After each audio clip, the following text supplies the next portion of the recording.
Welcome, everybody, to the R&R Catcast, a fan-based podcast focusing on Montana State athletics. We're two dudes named Ryan from the state of Washington talking about our dear Montana State. We hope you enjoy.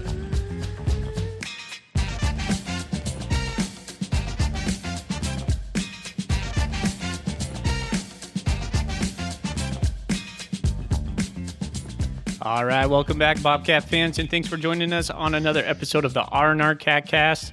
I'm here with Tom Stuber again, one more week with Tom. Thorny should be back this week sometime, I guess, but Tom's taking duties. He went all the way out to Brookings, South Dakota. We're going to hear all about it tonight with Tom. Thanks for joining us, buddy. How are you doing? Hey, really good. Thanks for having me again. Appreciate it. Right on. Well, welcome, fan, to the R&R. This is a fan-based podcast, so we can, I guess, air our grievances a little bit more easily because we're not really connected to Montana State, so we can put it online, and without even some, not too much bad feedback from listeners. But we're all a little bit hurt tonight because of the South Dakota State game. It depends on where you're at on the acceptance and grieving spectrum, but we'll get into it. But tonight's format, we'll go into the news. Any news that came out, we'll talk about the polls, the FCS polls at Montana State. Still number 3. I'm going to talk about Vegan's presser. I don't know if you caught that, Tom, but we'll pass that back and forth. Tom's really good with the stats, and so we'll lean into him and talk about the stats for the SDSU game. And then we'll probably spend most of the time talking about just the thoughts on the South Dakota State game, what it means for Montana State going forward, what does it mean right now, and how does Montana State get right, essentially, in order to finish what they want to do accomplish what they want to accomplish this year. We do have a short preview of Stetson. I apologize on the Golden Coolies. I was late to the call on that. I put it up about an hour ago. We will double check Bobcat Nation, but as of right now, I don't have any any Golden Coolie questions. And then I do have a couple buyer sells for Tom. I'll try to sprinkle those in when it's appropriate. Other than that, it's probably just going to be kind of a cathartic session of just talking about South Dakota State. I know for a lot of fans, including myself, I just need this. I just need to talk it out with some Bobcat people. And I feel like this is going to help me move on because we ultimately need to move on to the next game. Mm-hmm. And, one game is not a season, no doubt. And it's early in the season. It just hurts because it feels like a lost moment. Yeah, everybody's going to forget about it in about 4 or 5 weeks. Yep. And by the end of the year, it'll just be, wow, that was a crazy game. And, everybody will be focused on where MSU is sitting as a playoff seed and da-da-da-da-da. But, yeah, everybody's still probably smarting. But I think most people are probably getting over it by now, But, but what a game. I mean, and it's, that's what's cool about sports. You have a game like that and it sticks with you and you remember practically every play from the game and especially all the close calls and missed calls and, missed opportunities and things like that. And, so that's why we are drawn to sports. It's games like that. Well, it won't be forgotten anytime soon. This feels a lot to me like, well, I was talking last night, the 2017 Gold Rush game when South Dakota State was in Bozeman last. A lot of similarities there. Hey, before we get into any more talk about it, let's get into what's in our Golden Coolie segment. What's in your Golden Coolie? What's in your Golden Coolie is brought to you by Wilbur Ellis. Your Golden Coolie is brought to you by Wilbur Ellis. There it is. Your first stop for fertilizer and farming needs in the Golden Triangle. See Shay Richter. We appreciate Shay for sponsoring our Golden Coolie segment this year. Did you bring anything to the Golden Coolie segment, Tom? Of course. Yeah, I brought the same thing I had last week, Coors. So there you go. My backup is a Coors. I don't know if you can see that. There it is. Yeah.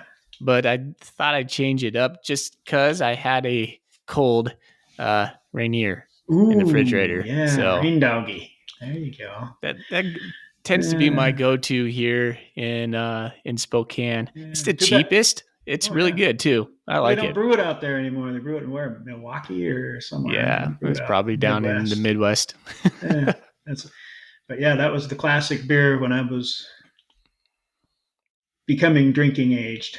Yeah, drinking age was 19 when I was back then, and yeah, everybody that was like Rainier was the number one cool beer. Oh, really? Oh yeah, yeah. All I the didn't know. commercials. Yeah, they had the coolest commercials on TV and everything. So yeah. Yep, I've seen those. I've seen some of them, and a local bar has quite the homage to Rainier and all those old ads. Pretty cool ad, flavor back in the day. Yeah, All Mickey right. Rooney, big star. Yeah. Right on. Okay, well, getting past that, let's go into the news. I don't think there was any national news or any important news that came out today for the Montana State Bobcats. We'll get into the injuries here in a moment when we talk about the vegan presser. Tom, am I missing anything on like national news? We didn't get any players of the week, anything like No, I didn't that. see anything. I didn't see anything like that. I mean, there's big national news on the other MSU out in Michigan, but we won't want to talk about that here. Okay. Let's see the FCS coaches poll. I don't want the coaches poll. Let's see. I want the stats. Top 25 there. All right. South Dakota State remained number 1. North Dakota State remained number 2. And Montana State remained number 3. I didn't think Montana State was going to fall. I'm happy they didn't.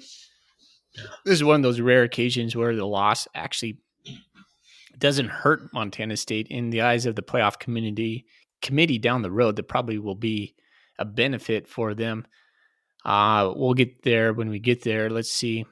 Idaho, who just waxed Nevada. They move up from number 7 up to number 5. I think that's apropos.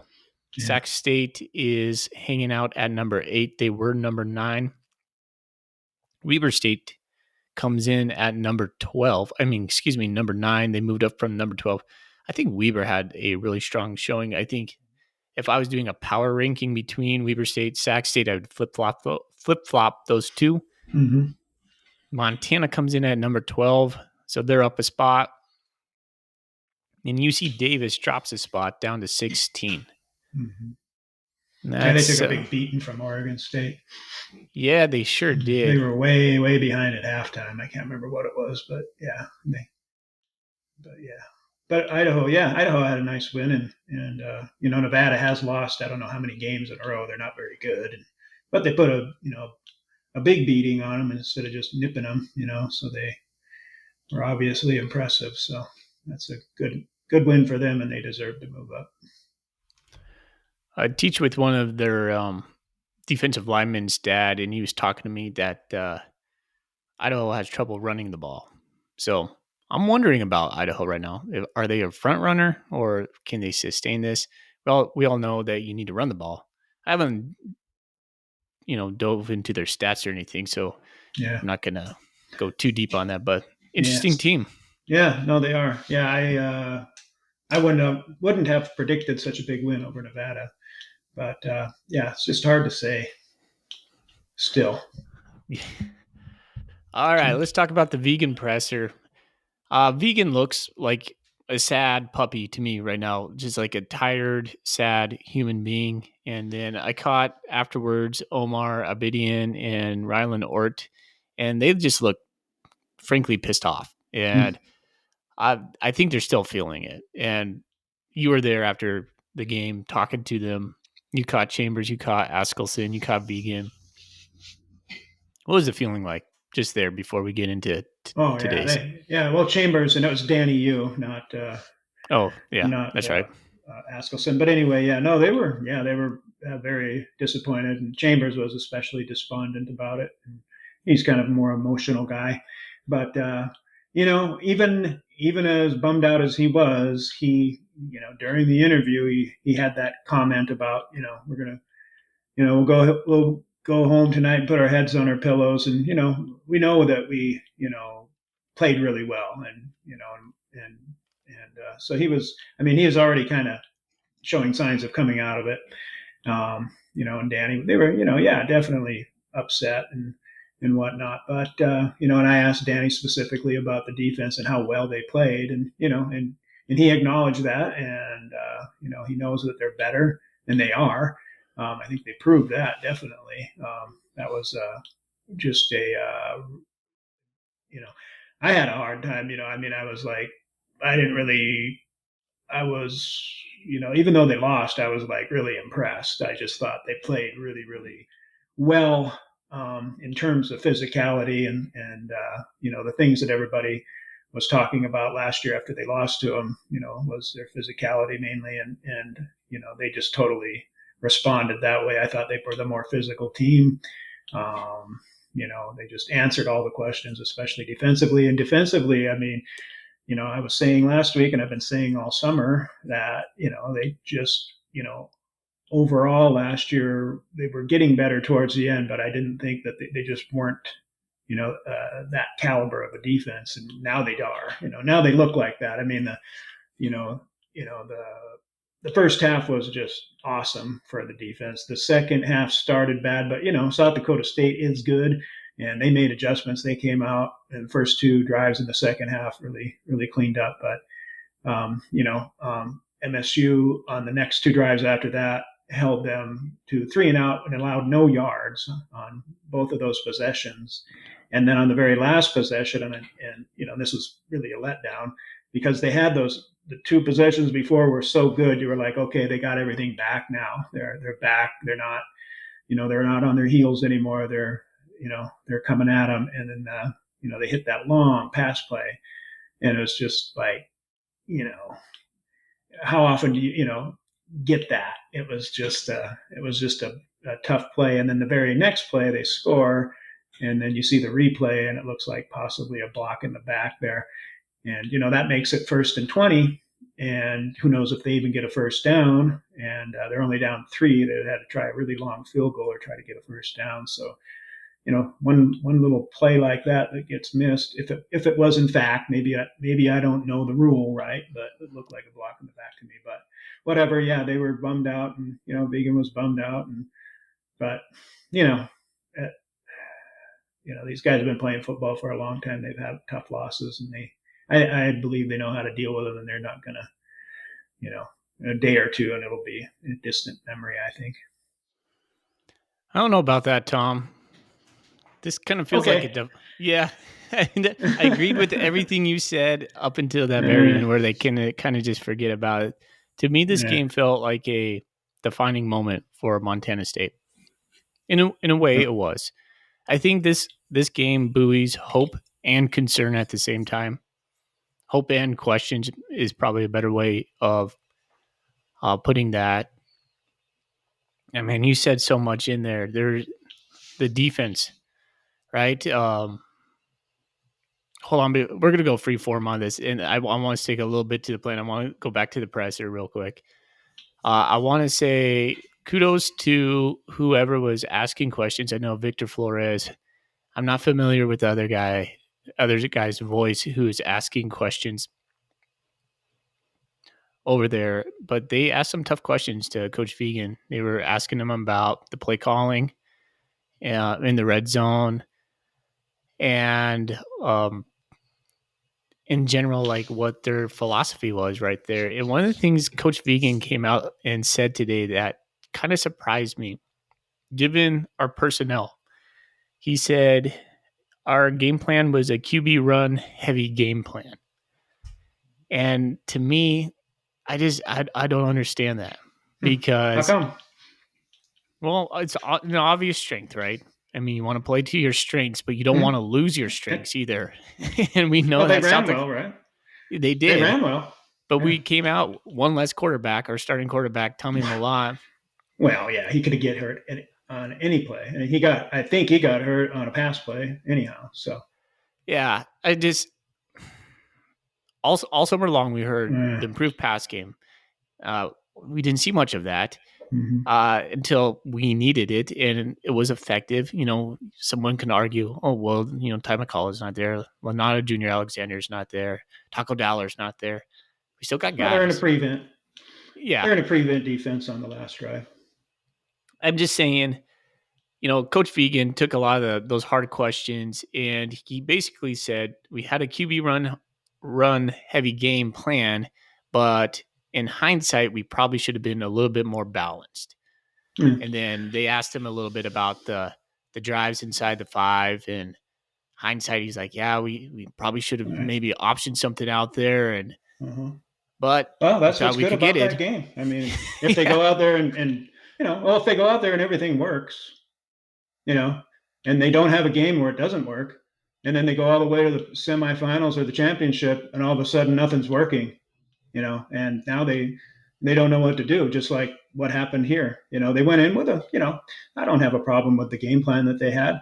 Sure, in hindsight, maybe have done something different would have won the game. Who knows? But the game plan they had was quarterback run heavy. Everybody's complaining about, running that same play over and over and over. Well, the first time down the field or second time down the field when they scored a touchdown, they ran that play 5 straight times. Tommy ran it the first time, Chambers the next 4, and Chambers punched it in from the 2, no problem. So, I mean, you have a game plan, and then that happens on your second drive, you're like, hey, our game plan's sound, So they didn't really have much reason to adjust away from it during the course of the game. And the other thing is they only had like 4 plays, actually only 3, where they were down inside the 2-yard line. So there wasn't that many plays. I think a lot of people, and myself included, just had the previous game, the Utah Tech game, when they ran it 4 times down inside the 2 and didn't get in. Actually, they got in on the 4th down. And then this game, the one other time that they ran it, they got called for a false start, and Chambers did score on that play. So I don't know. I mean, yeah, if you want to protect the quarterback, obviously you don't want to run him, but I don't know. I mean, So, question for you, Tom: do you think we can win a national championship with this current offense? Oh yeah, for sure. I think they can win a national championship because, like I said, going way back, there's 2 things they needed to get better at. One or the other would make them a contender. If they could become a more effective passing team, or if they could get better on defense. But I always said that I would prefer. I thought it was harder for them to get better at, get all the way up there on defense than it is for them to. I thought it would be simpler for them to become a little bit better passing team. But as it turns out, the defense is up there. And I'm like, that's the thing. If they can play defense, because defense blends right in with your run game. I mean, that's a perfect match.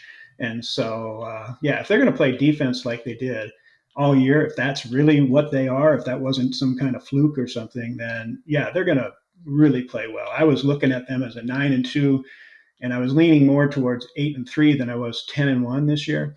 But after this game, I'm leaning more 10-1 than I am 8-3. I'm still sitting 9-2 most likely, but 10-1. But yeah, defense is just that's the thing. And I mean, I would take that over a pass game anytime. So this game buoyed hope in you. Big time. Yeah. Okay. Big time. Yeah. Well, I think both can be true. I think, and I want to talk about the defense. I want to isolate that as a main topic for a moment. But I do think Montana State does have a better passing game. I just don't think we call the plays to do it. Either that or when I was watching it, and I might be wrong, that Tommy was just reverted back to Tommy mode. And when I say that, I think a lot of our listeners know what I mean. It's just like 1-2 check, I'm going to run. I'm instinctual. Yeah. Where I think Coach wanted him to see some things develop. Sure. And maybe they went back and watched the film, and I don't really know what to look for. But the thing is, everybody has to keep this in mind. South Dakota State's really good. South Dakota State has a really, really good defense, especially in the secondary. Their new coach is their old defensive coach, right? Wasn't he the defensive coordinator? Johnny Rogers. So I'm like, you got to expect that they're going to be good on defense. They know what MSU wants to do. And they weren't sleeping. They heard people talking about MSU wants to be a better passing team. So, but they keyed on Tommy, and they keyed on Chambers, and they keyed on their reads. They were watching Tommy and watching Sean, And when they were, RPO, they knew it was RPO, and they knew they might pass. But you might, people need to also rewatch the game and watch how covered the receivers are.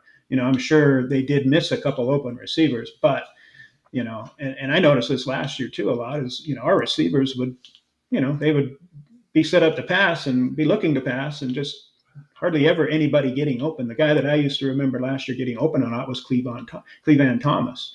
Yeah. But and yeah, we'll talk about the catch he made too in a little bit. But yeah, yes, South Dakota State everybody's got to keep in mind they're really good. They're a very good defensive team, and MSU played better offensively. I mean, goodness grief, what did they have last year? What was it?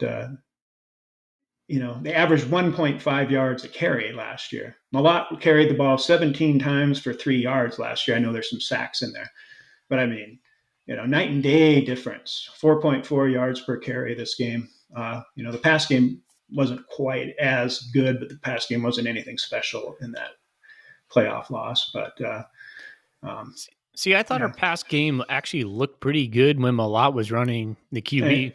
He was 6 for 6, and we were moving. We were moving it really well. Hey, quick question then. I just thought about this. If you were grading out Housewright, what grade would you give him on his play calling? For that game? Yeah. Probably a C. Yeah, same. I mean,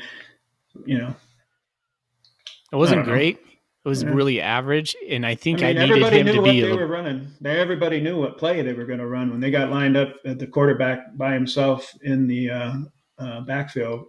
Everybody on the planet knew what play they were running, and so that was bad that they just didn't have anything. I mean, just a couple times, even if it's just go out and drop straight back, sit in the pocket, and throw the ball 20 yards out of bounds, way down the field, and have your receivers run way down the field or something. Just anything, and they had a few 2nd and 1s, where they could have done something like that. Hey, it's 2nd and 1. Why not burn a play here? Let's just go for it and look and see if this guy gets wide open 20 yards downfield. We'll chuck it to him. If we don't get it, we'll go for it on 3rd down. But oh well, hindsight's 2020. So Tommy hit a play fake into a naked bootleg, and they all bit. Mm-hmm. But South Dakota State had our receivers covered, but that had huge potential, and I didn't see it the rest of the game. I was like, holy cow. Yeah. He faked the dive and then bootlegged out. It was beautiful. I want to see more of that. Okay. Well, and to another thing, one more thing, they were ahead, and they were never way behind really in the whole game, and that, especially in a game like that, I think coaches, tend to, stay pretty conservative too. You start falling behind, then you start opening it up a little bit more. Or if you get a good lead, you can relax a little bit and try some different things. But it was a tight game the whole game. I thought Montana State brought the muscle. We out-physicaled them in a lot of ways. All the off-season work was proven out there. Kudos to Montana State. I thought our offensive line dictated terms when we needed dictated terms. I was really impressed the way we were able to run the ball. 211 yards was as advertised, and we didn't break one. And that was I always was surprised on that. It would seem like we would get a couple 8-yard runs here and there, and we were just one tackle away. Credit to South Dakota State. I didn't like them because they were just like taunting a little bit, but their strong safety and their free safety were excellent tacklers. Tacklers. They were everywhere on the field. Yep. I don't know, man. Yeah, just so much stuff to go into. Hey, let's talk about the stats, though. Okay. Let's get into the stats. Yeah. Well, the big one for me was like, the South Dakota State, it was like a Dr. Jekyll, Mr. Hyde for them, and I guess us too, or for MSU's defense too, because they had three touchdown drives. They had 9 possessions, 3 touchdowns. The 3 touchdowns, 2 of them came right out of the half, and they made some good adjustments probably there. Went in and made some plays, but you could see during those 2 drives that MSU was slowly getting it figured out. They were slowing them down. I mean, they started out the first play of the second half, got 26 yards. I think the next play was, double figure yards, and the next play was close to that. I mean, they just chunk, got right down the field, and then it, didn't. I think it was I can't remember how many play drive. What, 7? Yeah, 7 play drive. And then the next drive started on their own 5, and they drove it all the way down and scored again and missed the extra point. But then, and I was kind of like, oh, great. They played so good in the first half. These guys made some adjustments, and now they're just going to motor down the field every time they get the ball. And MSU, then in the meantime, Tommy goes out, and then MSU is just sputtering on offense, and the defense comes in. And this to me is just as important, if not more so, than the physical nature. Maybe, well, I shouldn't say it's more so, but just as important is the ability to be resilient and the ability to,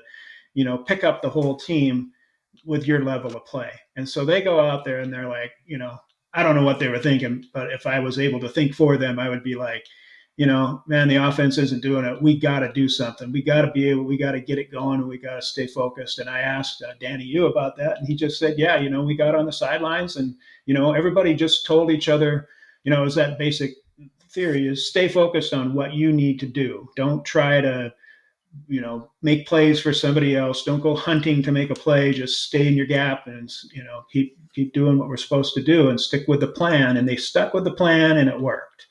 And they stopped them on the first time. I think it was, they ran 3 plays and lost a yard. And I don't know. I think that was the one where they blocked the punt anyway, and they get the ball, kick a field goal. And then the next time it's another 3 and out. And they get the ball, and they punted on that one, and MSU drove whatever it was to the next field goal. It was a pretty good drive, 11 plays, 56 yards down there, and kicked that field goal. So, and again there, the defense comes through. Now it's the offense. It's like, hey, they're doing their thing. Now we got to do our thing. So it's like, they're playing a team game. They're playing for each other. They're staying with their plan, and nobody's trying to be a hero. And, and that was the result. So they took a game that looked like it was getting away from them, and they hunkered down and did it, and that's just great resilience. And they responded, and they got that done. They got the lead, and then boom, boom, those 2 plays, it was just unbelievable to me. I was just shocked, and I was like, okay, they pulled off that bomb. All right. They got that. That was a perfect pass. He wasn't, Dowler didn't get beat too bad on the play. He was able to make the tackle right on the catch, but, he was there, but it was just a perfect pass. And can I ask you something about that real quick? Do you think we should have been in a prevent defense instead of man coverage there? Well, they only needed a field goal. So that's what I'm thinking. I'm thinking we should have been like in quarters or prevent defense in order to kind of limit the big play, make them chew up the clock to get down to the field goal position. Maybe, I don't know. I've been racking my brain on this. I'm always, when it's the heat of the moment and you're watching the game and it's right, live, I'm more like that. But then after it's over with, like, it's been a couple days now, and I'm just kind of like, I hate second guessing coaches, and they got a better feel for what the hell's going on. And I also factored in that, we're trying to keep them out of field goal range. We don't want them. MSU doesn't want to allow a field goal. It isn't, they're not, it's not a touchdown. It's not a touchdown that MSU is defending first. They're defending the field goal first. So I think you play a little bit tighter coverage that way, but, totally didn't work out. And, of course they had that play with the possible block in the back, and could have been a 1st and 20. And I think it would have put them back around the 45. So if they didn't get a first down, they'd have been around the 30-yard line and kicking a 47, 48-yard field goal to tie it. But he just missed that PAT right before that as well. Right. Yeah. So he was thinking about that. So anyhow, who knows? Maybe they go for it on 4th down. I don't know. But however, they got the touchdown. And again, a minute 23. And MSU, this is something I, been trying to say ever since the season got over, is like, what's MSU going to do in the 4th quarter? And they're in a game in the 4th quarter and they're down 14 points with, 6-7 minutes to go, and all they got is a run game. What are they going to, what happens then? They're just going to wing it around. I mean, they got the big play last year against NAU, But I mean, they just don't have that kind of offense. And there's a minute 23 or a minute 30 or whatever it was to play. I think it was actually a minute 30. But whatever, they go out there. First play, I think, was a penalty. They got called for holding. So there's a minute 23, and they got 10 more yards that they got to go. But Chambers was just, I think, I mean, that was the most heart and it's just, the amount of courage or whatever you want to call it that he had on that drive. He just carried the team. He really did. I mean, it was just really a sight. He ran one time for 13 yards and a first down. He threw a perfect pass to Trimble, who couldn't come down with it down inside the 10. That was one of the first plays. Miss But Jared White. Yeah, he got he got it down there. They got it all the way down there. Got Pickering, and they got 9 seconds to go on the 19-yard line. They had one of their many false starts still on the 24, and then he throws that pass. That was just a beauty. What a great play on both ends. A beautiful pass, and he was not over the line of scrimmage. He drug his foot. It was still on the 24 when he threw it, so he wasn't over the line of scrimmage, and he completed the pass. And people will argue about it for all eternity whether it was caught or not, but just that effort though in that situation, in that game, that was really a good thing for MSU. Now whether that drive and how they ran their offense during that drive is going to carry over into anything, who knows, but it was really quite the sight for Sean Chambers. I thought it was one of his best moments as a Bobcat, even though everything didn't come through for him, but it was quite a deal. Lots said right there. One of the things I think you should write a story about, go back to what you said about them picking up after the third quarter. The Jacks had 153 yards in the third quarter.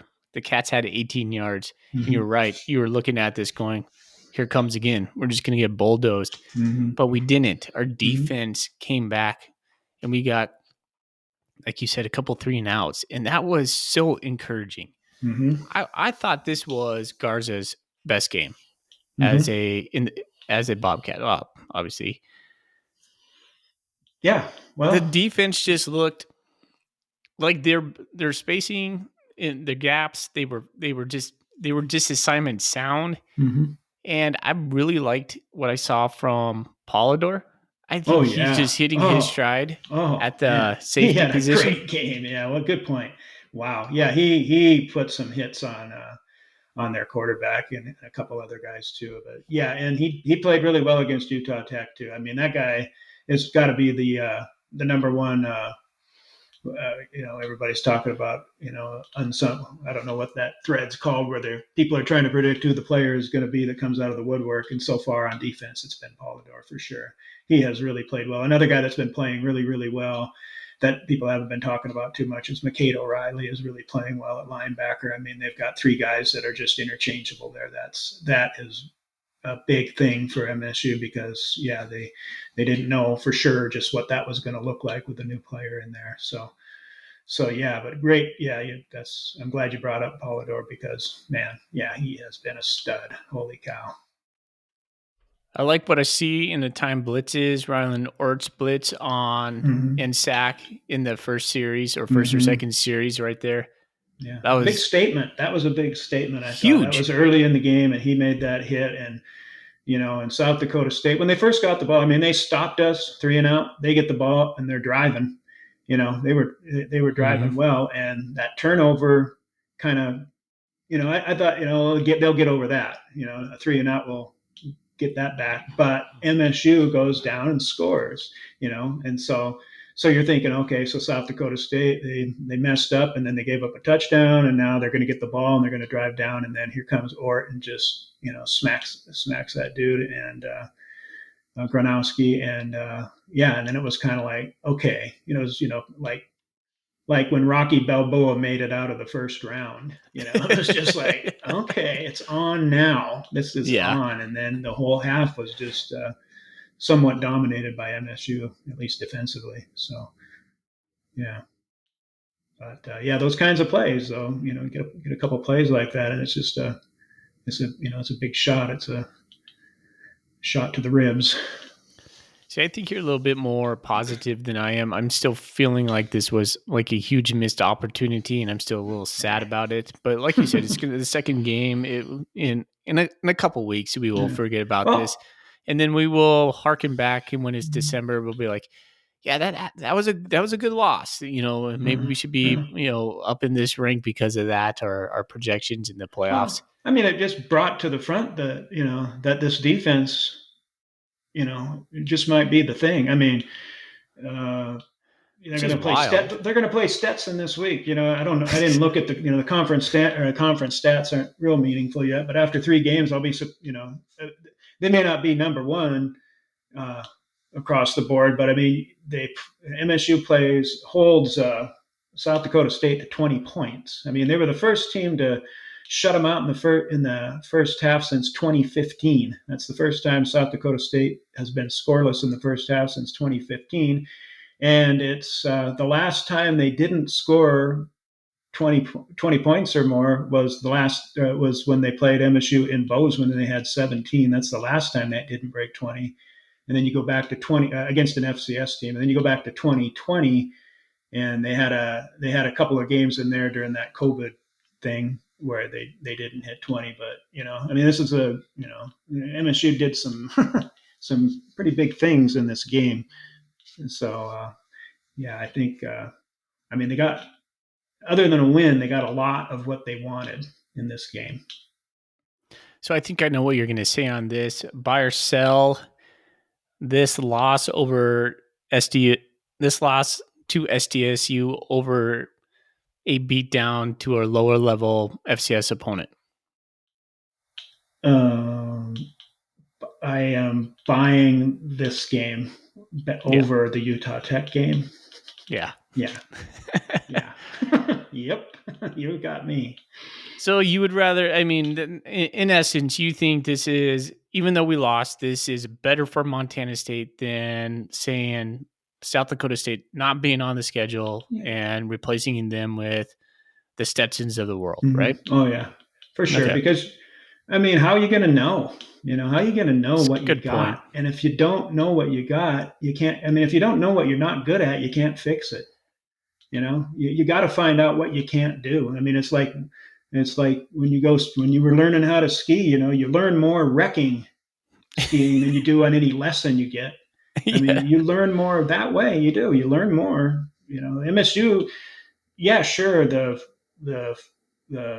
third and goal or the short yardage plays, were not good, but you don't know that, if you don't play a South Dakota State, you just don't know really where you're at. So, yeah, no, I mean, they, what went wrong is going to help them just as much as what went right. It was, great that the defense had a lot of things go right, but, the things that went wrong, now they know, and now they can fix them, versus, I mean, if they'd have gone out and won the game, but a lot of the things are all the same, or they do a little bit better in all those areas, and that's why they win the game. It's like fool's gold kind of. It's like, oh well, we're good at this, so they know they're not. It's good to know you're not all that sometimes. I feel hope because to me these mistakes cost us. These penalties, these 8 offsides, not offsides, false starts. Right. To me, like Tom, this feels like Montana State could have won this game by 14 points, 10, 14 points. The way that I came off feeling Saturday, I was like, we were the better team, but we lost this game. This is that classic Montana State lost it. Well, they beat themselves a little bit. Yeah, but beat themselves in. It's just frustrating. That's what good teams. That's another thing about South Dakota State. I mean, good teams do that. They let teams beat themselves. And MSU's an up and comer, and they're smart. That's a good point. I mean, we're not gonna. We're gonna let them beat themselves. I mean, in basketball, a lot of people in basketball. I do this because I used to coach basketball with the little kids and stuff. And everybody wants to steal the ball. And I'm like, if you're going to try to steal the ball, you're going to end up fouling them half the time. Then you're going to be in foul trouble. Then you're going to be on the bench, and they're going to be shooting free throws all the time. But if you just play good positional defense, pressure them when you have an opportunity. They'll make the mistake. They'll turn the ball over. You don't have to force the turnover so much as just let them screw up. But South Dakota State's just a savvy team. And, MSU did beat themselves. But the other thing too is, 9 false starts. I mean, that's really bad. That's also a huge anomaly.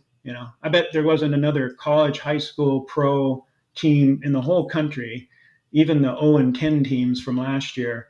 None of them had 9 false starts. That was just weird.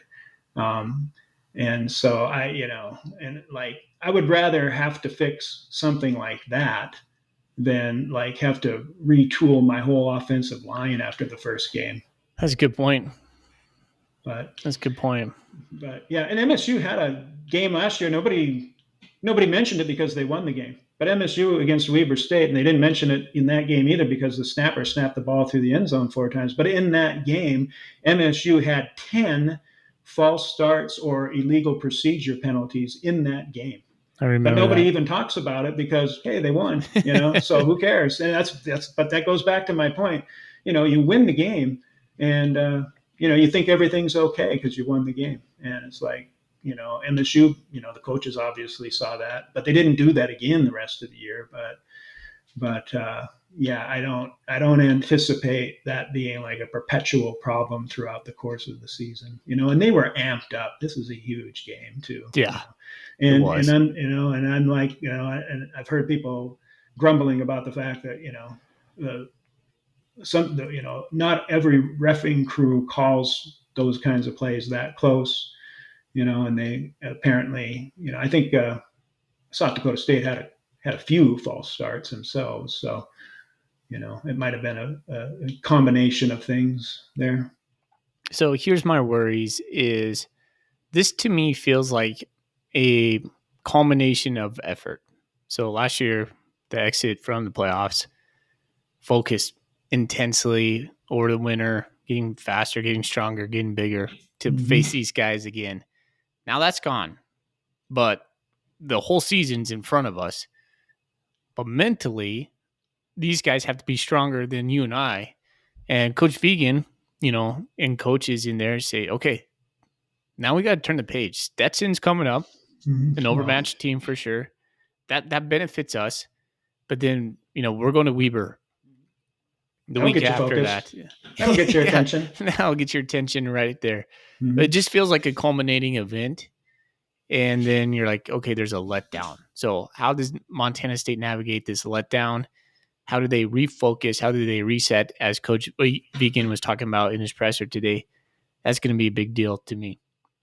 Is there any questions you have for me on this game or any direction you want to talk about anymore on this game? South Dakota? Yeah. Nah. I'm done with South Dakota. Yeah. I mean, at this point, I was just in this conversation. I'm like, okay, I think out on South Dakota, man. I'm ready. You made the trip. Did you drive that whole way? That's another reason I'm burned out on. I drove by myself the whole way. Yes. Oh man. Yeah, and I had to stop in Bozeman and do some work for a different job on my way down there, so that slowed me down. I didn't get to Brookings until 10:30, so I left Helen at 7, got there at 10:30. Of course, I lost an hour. And and I'm usually a pretty slow driver. I usually take it easy, but I was like, man, and then the road is just a straight line from Rapid City to the turnoff to go up to Brookings. So I was a little over the speed limit doing that. And then after the game, I was like, there's no way I'm spending the night here and then trying to drive all day tomorrow. So I took off after the game and got on the highway and drove till 2:30 in the morning or so, and then took a little nap and then got up at about 7 and busted home and got back here at 3:30, 4 o'clock. But Jeez. Yeah, I was out on the road a long time, and then there's nothing to do in Brookings. And you had to spend the whole day there sitting around waiting for the game. Fortunately, the game was just, I thought, awesome. I thought it was one of the best football games for in terms of entertainment. Obviously it was a little bit sloppy at times, but just an enormously entertaining game. And I, just was glad to get to watch it. I remember Pete Rose, when they lost Game 6 of the '75 World Series, he was getting on the bus, and that was the game Carlton Fisk hit the home run to win it in the bottom of the 11th or whatever it was, and Pete Rose got on the bus and everybody was bummed out, and Sparky Anderson sitting there bummed out, and Pete Rose was like, "Hey Sparky, wasn't that the greatest game? That was one of the greatest games I've ever been in. That was awesome." And they just lost Game 6 of the World Series, but I kind of had that in my mind. I was like, they lost, but man, that was a fun game, and now I get to get out of here another 1,000 miles. So yeah, it was almost, what was it? I counted 1,874 miles. So yeah, two shots. How was the stadium? How was the crowd? What did it feel like? Nice place. Really, from the outside, when I drove up, I was like, wow, they have a huge scoreboard, and on the back of the scoreboard, it says "Welcome to whatever" and 2022 national champions written across it. And then the main grandstand looks really impressive from the outside. They got a smaller thing over on the other side, but it's really in person compared to watching them games there on TV. It's really, it's like this in every stadium, but it's just more compact or whatever. It's cozier when you're there. And yeah, the crowd turned out. It was the second largest crowd in stadium history. And the kids were all decked out. They had a great student section. Kids were all decked out in black. It was Jackson Black night. And so, yeah, they did pretty well that way. Their marketing, or whatever you want to call it, the show they put on the sidelines and the things they do were way behind MSU. MSU's really doing a good job there. They were kind of hokey, some kind of goofy things. They had an auction at halftime. Auctioneer got out there and started auctioning stuff off and doing that. It was the Beef Bowl. They were auctioning off cattle, weren't they? Yeah, something like that. It was really it was corny, but that's South Dakota, I guess. But I mean, yeah, it was pretty cool, and they had a lot of fans. Their fans don't bring anywhere near the energy of MSU or U of M fans. The stadium, the fans just. I mean, they're into it, but I mean, and MSU took the fans out in the first half big time. So, but yeah, pretty neat experience. I'm glad I went, but next time I'm not driving, or I'm going to get somebody to come with me to share the driving or something. So that was going kind of crazy. Yeah. All right. Well, I'm ready to put this game to bed. Yep. It was a moment in time. It could have been a defining moment for Montana State. We could have been talking about Montana State being the number one team in the nation tonight, but I don't feel like we're too far off. To me, in kind of summation, I think you're right there. Yeah, exactly. We held court. We had those pesky false starts and the penalties. I mean, the what if game is strong on this one, right? Mm-hmm, like the what ifs, and you don't want to live in the what if land because there's what ifs on both sides of the ball. Mm-hmm. But Montana State showed out, and that was a great game, as you said. Well, it was a fantastic just football game, but just to highlight FCS football, it was an amazing game. Yeah. And I'm just proud of our boys. I'm always proud to be a Bobcat. And now we got to move on. Now we're going to play Stetson, a team coming from Florida. I had no clue. I had the Stetson Hatters from the land, Florida. They're the Hatters. Are you serious? Yeah. Stetson Hatters. Yeah. You're not making that up. No, I am not making that up. I gave all but like 2.5 minutes of prep time to search in a little bit about the Stetson Hatters. What I know about them, Tom, is they've won both games against two NAIA schools, the University of St. Thomas and the Tommies out of Minnesota. So that would have been. They're pretty good. Yeah, they're pretty good. Usually pretty good team. So that was a double overtime game, 34-33. And then they beat Weber International University, which is, I had to look them up. I never even know. And when you click on these guys on ESPN, they don't even have stats. They don't even have like a signature for them. Nothing. Right. So it's what was their record last year? What was Stetson's record last year? See, I didn't even devote any time to look into that. What conference they in? I know this one. Colonial. No. Yeah, aren't they? Colonial. I think they're in the Pioneer, aren't they? See, I don't know. Help me out there, Tom. Oh, well, maybe not. I don't know. I don't know either, I guess. I'm not that confident in it since... Good reporting here on the R&R.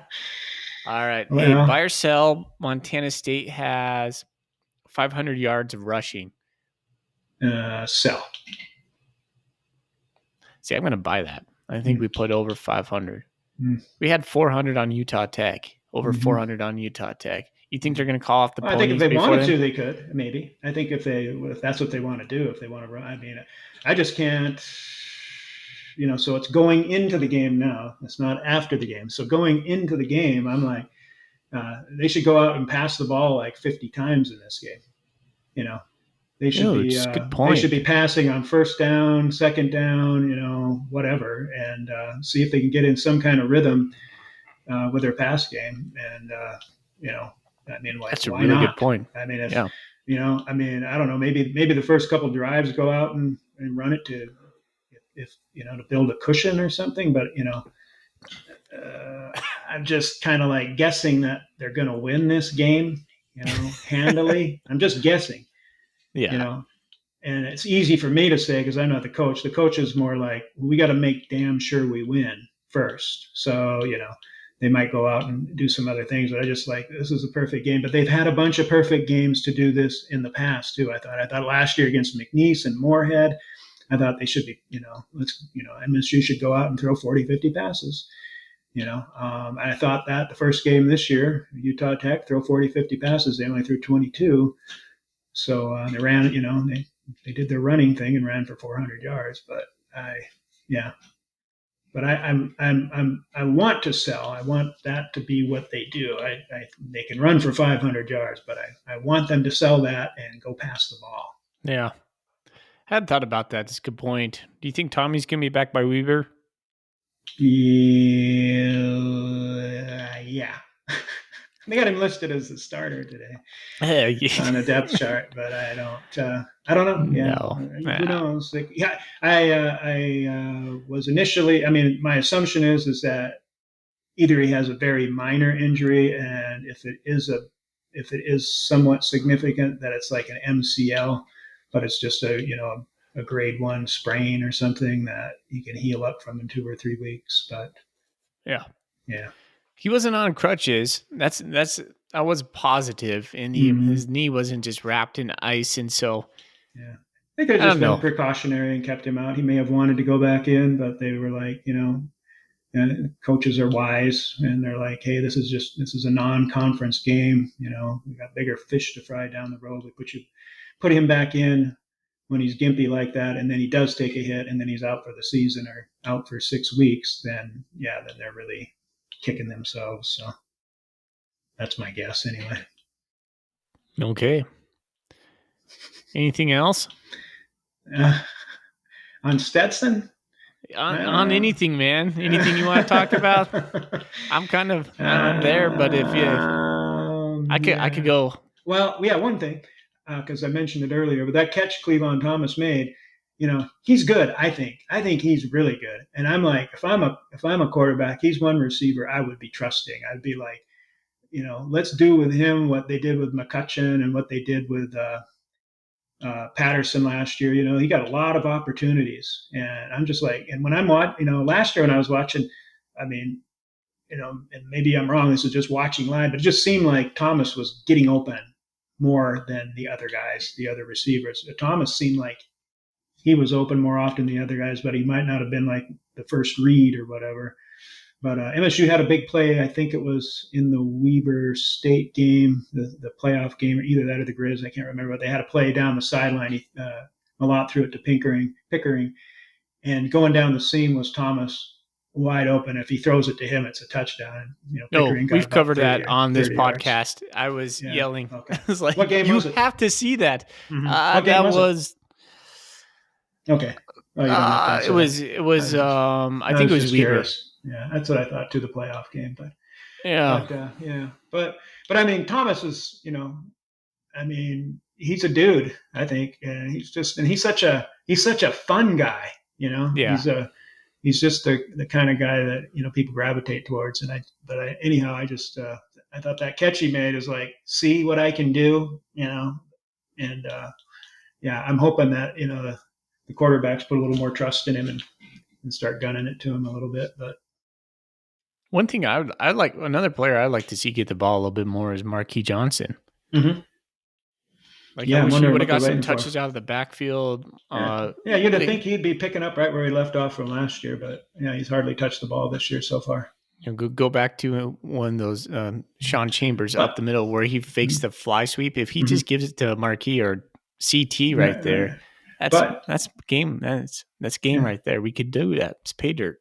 Right. But stuff like that keeps me thinking like they must be hiding something for conference. They must be, why aren't they doing that? I can't think of any logical reason other than that. It's just kind of like, why wouldn't you be doing this? Does it work too good? I'm like, I don't know, but yeah, that's kind of odd. Yeah. Marquis Johnson's a weapon. They've got some weapons that they really haven't used yet. So, and I don't think Elijah Elliott was even, I don't remember him getting on the field against South Dakota State. He played on special teams. He was in on but I mean, he didn't run a play. Yeah. He wasn't in on an offensive play. He didn't even get a touch. Scottree Humphrey only got one touch. Mm-hmm. I mean, Julius Davis ran really well. Yeah, man, he's got some pop. He's good. Yeah, he's good. Yeah. All right. Well, what's next?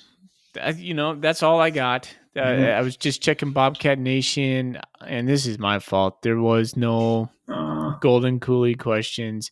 I am sending out a Golden Coolie to a listener. Oh, we do got one. Colorado Cat. I just hit refresh. Colorado Cat's always good for a good one. If Tommy's out for an extended period of time beyond Stetson, what do you think our offense looks like? Who goes first, me or you? I'll go first. All right.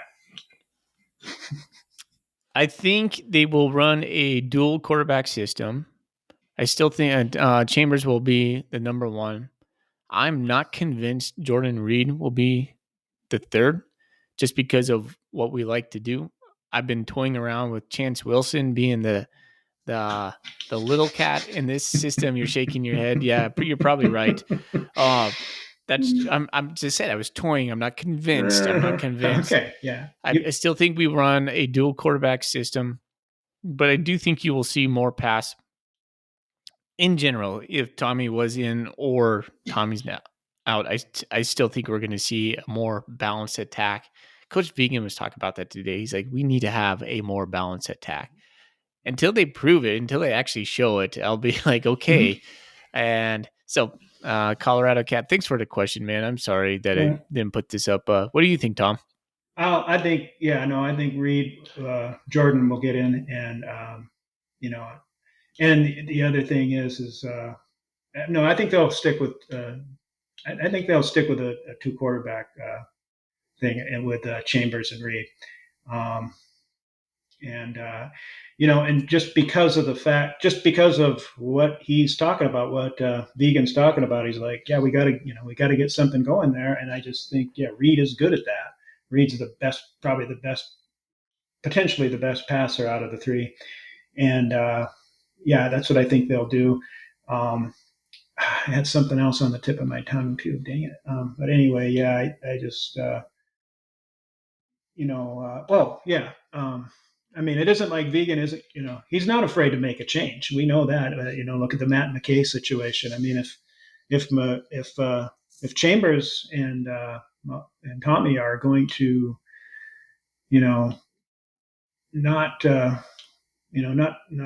not make the throws that the coaches want them making, I mean, it was, Malott was a freshman when they brought him up, and Reed's a redshirt freshman, and he looks good. I mean, if he's ready, if the coaches think he's ready, I wouldn't put it past him at all to, put him in and play him a lot. So we'll see. That's a bold statement there, Tom. Mm-hmm. Well, I think Tommy Malott. That would have been a bold statement in 2021. If somebody would have came up and told you, oh, they're going to take McKay out and put Malott in after the, at some point this year, you'd be like, no way. But Vegan will do that, and people think he's super conservative or whatever with this running offense, and maybe the offense itself is a little bit conservative, but I don't think he is. I don't think he'll wait too long to try something different if something doesn't happen. I like it, man. I'm not saying he's going to start Jordan Reed, but he's going to start working him in, just like they did with Tommy. They started working him in, and he was, I think the Idaho game was like kind of a breakout game for him. And, Yep. they didn't use him too much against the Grizzlies, but then it was just like, okay, we're making the move. So we'll see. Well, I kind of hold a theory that Malott saved vegans bacon there in the first season. At least gave him a little wiggle room. How Tommy just propelled the team to the national championship, made everybody feel a lot better about Coach Vegan after that shellacking we took in Missoula. So Yeah. I don't know. I was just thinking maybe Coach Vegan feels I don't know, not a connection, but I'm missing the word, just an allegiance to Malott, essentially. So I'm not sure. Anyways, good point. Good Okay. stuff. All right. I think we're good, Tom. Hey, All man. right. Thanks for doing what you do and being a good guy and coming on the CatCast and just your perspective is always welcome here, buddy. All right. Well, anytime you want me, just give me a call. I'll be on your show anytime. I like doing it. Right fun on, time. man. Okay. All right. Got to give us one more Go Cats before we get out of here. All right. Go Rock and R. No, go Cats. Go Cats.